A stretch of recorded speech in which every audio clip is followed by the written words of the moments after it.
Hello. So a few years ago, I had the opportunity to go on a missions trip to Ecuador.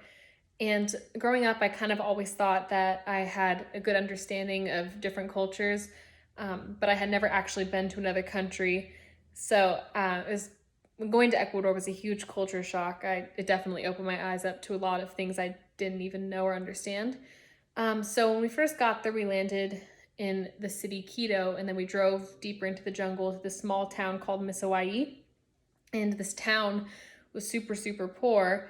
Um, but I think I always had this kind of preconceived notion that poverty just meant poor people, but the word poverty means a lack of, and that can be mentally, spiritually, emotionally, physically, socially, a lot of different things. So it's not just about money, that word poverty.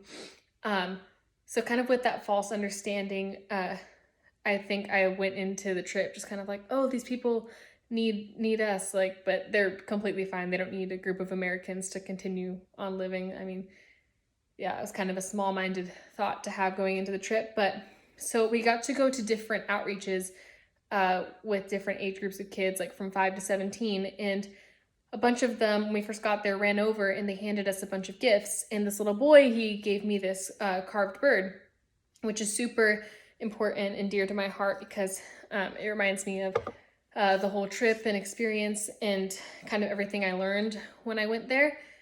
But my initial reaction when the boy gave me the gift, I was like, oh, we can't accept this. Like, we don't need it, like we're the ones who should be giving them stuff.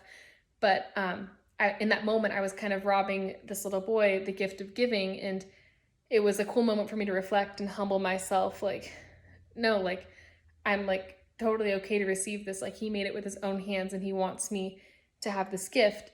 So that was pretty like transforming. And then also to kind of see how joyful and generous like all these kids were with how little they had was super moving, because I think in all honesty, like talking about myself and I guess like where I live and the people I live with, like we might be the ones who are actually poor mentally when these kids are finding all this joy and contentment in things that aren't materialistic.